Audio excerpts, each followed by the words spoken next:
Now, it is no secret that technology is getting smarter, faster, especially with the controversy over the safety of AI, artificial intelligence. Our next guest is particularly concerned about how tech's rapid expansion could ramp up the assault on our privacy and effectively read our minds. In her new book, The Battle for Your Brain, author Nita Farahani warns of the threats of emerging neurotechnology on your freedom of thought, our freedom of thought. She joins Walter Isaacson to discuss how governments can protect cognitive liberty. Thank you, Christiane and Nita Farahani. Welcome to the show. Thanks for having me. So you have this great book, The Battle for Your Brain. What is the battle for our brain? Who's battling us?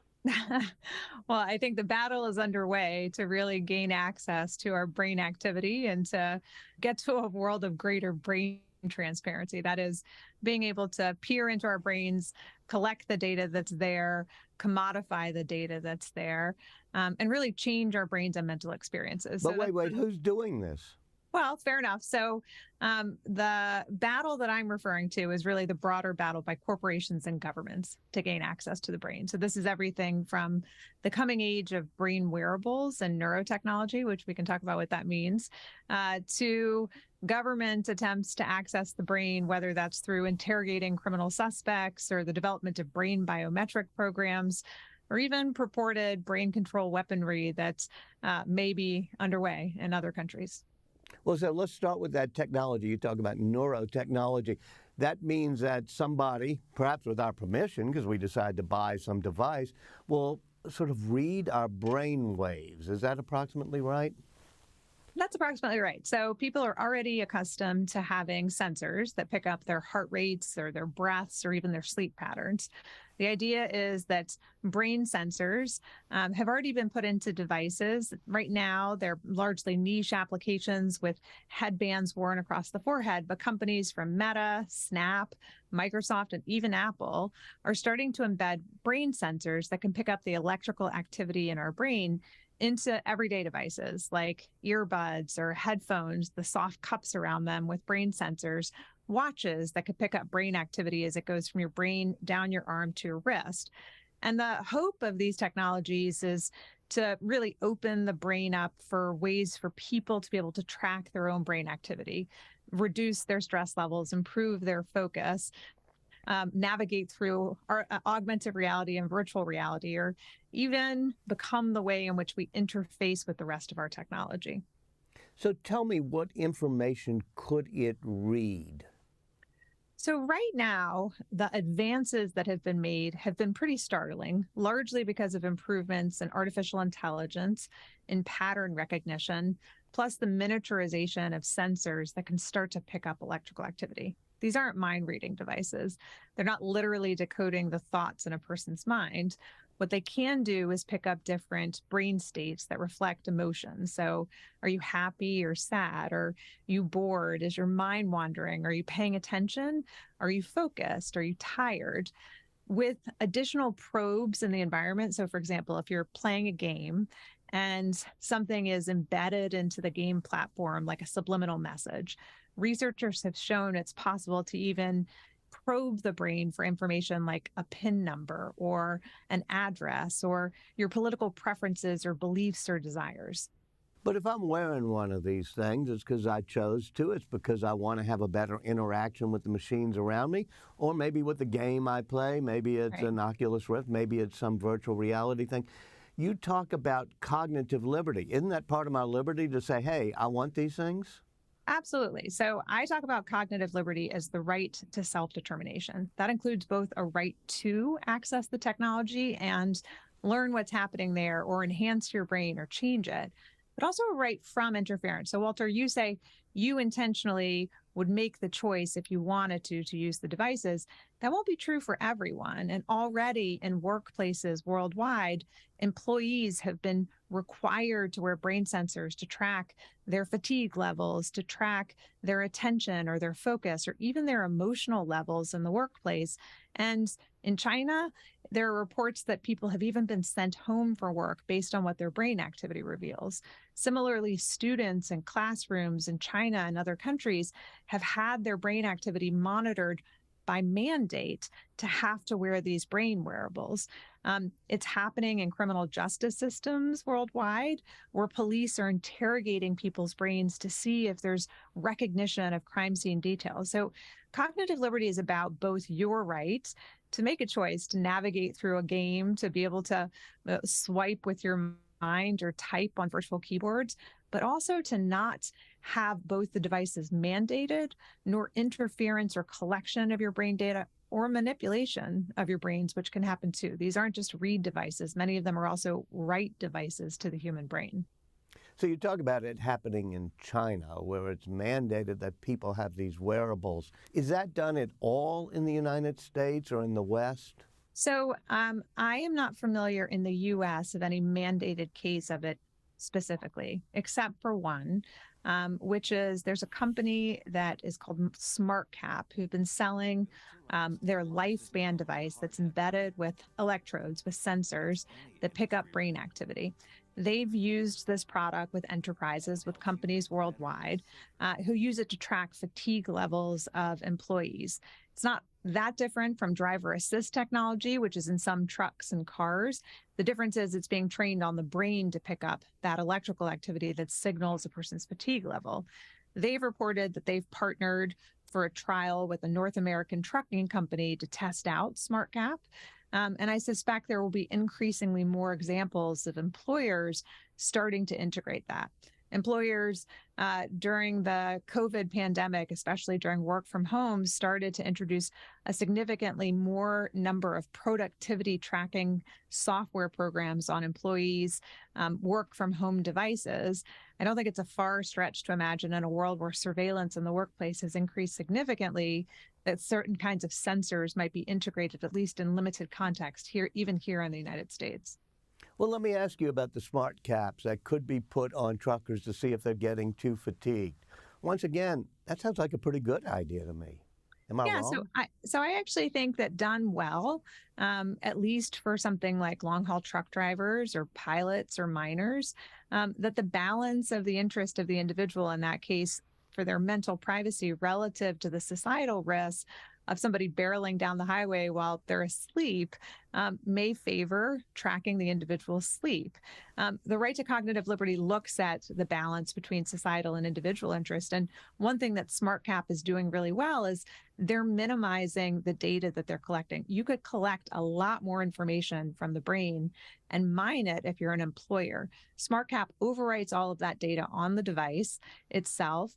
They provide only an algorithmic interpretation of a score 1 to 5 as to whether or not the person is wide awake or falling asleep. And those kinds of practices start to get to the responsible use of this technology. If you're going to have it in a setting where, for example, a truck driver has their brain activity monitored for fatigue levels, implementing those kinds of safeguards, I think, decreases the intrusion into their mental privacy. The fundamental notion in your book seems to be freedom of thought. I mean, that's what the cognitive liberty, I think, is aiming at, right? Why is it so important that we guard freedom of thought?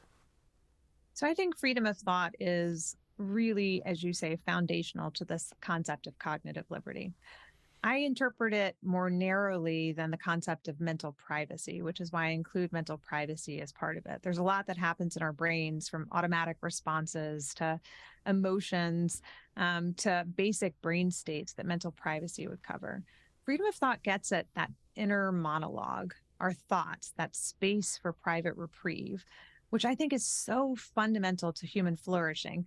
It's what gives us that space to decide who we are, develop our own self-identity, choose what we will share and won't share with other people, define our own terms of vulnerability, have a place where you think daring thoughts or thoughts that might go against the grain. If you're in a tyrannical or an authoritarian regime, dreaming a dream of resistance and rising up against injustice, all of that requires that we have a space in which your thoughts are not accessed, your thoughts aren't manipulated, and you aren't being punished for what you're thinking.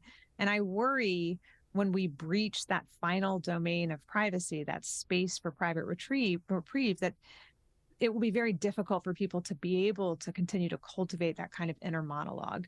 I worry that there will be a chilling of even our inner thoughts in ways that could be, I think, devastating to humanity. It really is the stuff of science fiction, or that we've been warned about by the great science fiction writers, obviously Orwell above all.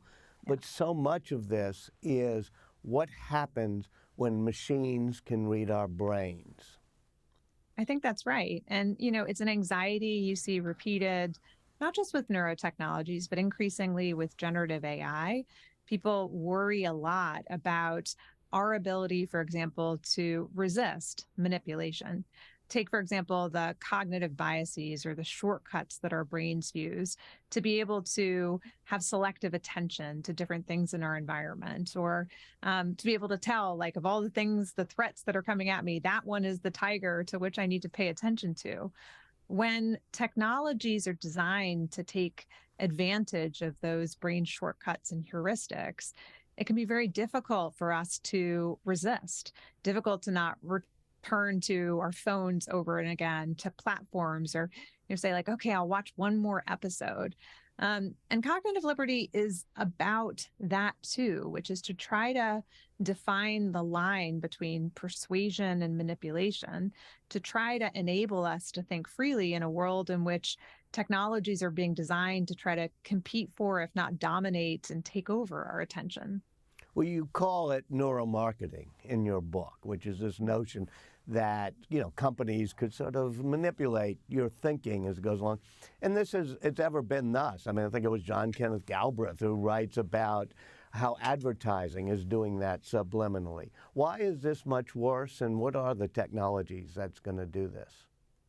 So neuromarketing is one on a spectrum that I discuss, right, in my chapter on mental manipulation in the book. And neuromarketing is really designed to try to figure out what people's actual responses are, their actual preferences are, or their biases well beyond what their self-reports are. But this idea of trying to figure out what people actually want or desire, bypassing what their conscious preferences and desires are, it's not inherently different than what most other forms of marketing have done, except for its precision and its possibility for misuse.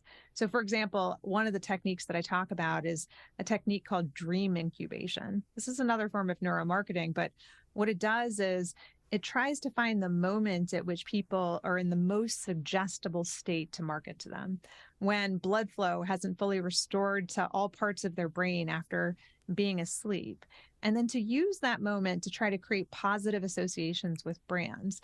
This idea of trying to get to the brain when the conscious awareness isn't there, again, when used just to sell us products that we may want or that are consistent with our preferences or desires, it's not that different than what marketers have done in the past. What's different is when it's used for purposes that may harm us, or it's used to try to intentionally overcome our ability to act otherwise. Then we need to draw a line and say this actually falls on the line of manipulation. And there are going to be a lot of technologies in this world of generative AI that we're going to need to look and see whether they're being designed to do exactly that, to bypass our conscious decision making. Let's talk about some of the upsides, maybe, of this technology. How might it help us with mental health issues, for example?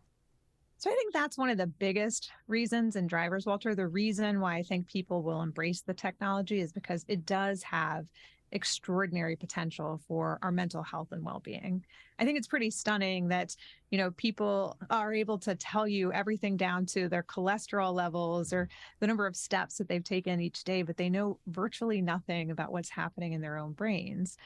And that's true whether it's a person who suffers from epilepsy, where they can't know in advance that they're going to have an epileptic seizure, to a person studying depression, or someone like me with chronic migraines, where I have some indications that it's coming on, but not many until I have a full-blown headache. Well, let me ask you on that. Suppose you're fighting migraines. Would you voluntarily start using a wearable device where people can collect the medical data? I have, very much so. So I've used neurofeedback devices to try to decrease my stress levels, which is one of the triggers that I have. I've used wearables that are neurostimulation devices that instead of needing to take medication, I can use instead to try to modulate and decrease my pain or interrupt my migraines. And for people with epileptic seizures, for example, the ability to longitudinally, like over time, wear brain wearables where they can get a real time and potentially life-saving alert sent to a mobile device, or someone who's suffering from depression and able to interrupt the patterns of electrical activity that make them the most symptomatic, or even just the majority of us who have a difficult time paying attention during the day or are increasingly distracted, as we've just talked about, by all of the different stimuli in our environment, to use these devices to be able to train or reclaim our focus and to bring down our stress levels and our cognitive load. I think the promise is really extraordinary. It's the reason that I think most people will be excited about it, and the reason why it's so urgent that we actually change the terms of service for this brand new category of technology in favor of individual rights, in favor of being able to keep the data private and use it for our own personal well-being, rather than introducing a new form of surveillance, neural surveillance of the masses. You were on President Obama's Commission for the Study of Bioethical Issues, right? Yes. President Biden doesn't have one of those. What would you do if there were one right now? Do you think government can actually play in this field, or is it something beyond the scope of our current politics? I think they can. So first of all, I think it's really unfortunate that since our Bioethics Commission, there has not been another presidential Bioethics Commission. There was one going back all the way to President Carter under different titles and names. And it had the effect of being able to kind of these major technological and scientific advances, to be able to bring it to the forefront of public discussion, to convene experts, to come up with specific recommendations. Everything from, the basics of what funding we need for different programs and making recommendations to funding agencies to, what kind of expertise and oversight or adaptive regulation would help us get out ahead of these different products and technologies. I think we need something like that. We need something at the presidential level, at the executive level, that helps to both identify and flesh out those kinds of recommendations and builds a broader societal conversation and consensus around the pathway forward. Because, whether it's metaverse or AI or neurotechnology, all of these in combination are changing fundamentally our brains and mental experiences. And it's really important that we come up with a federal approach to how we're going to govern and think about and enable people to have cognitive liberty in this digital age. Nita Farahany, thank you so much for joining us. Thank you so much for your time. I really enjoyed the conversation.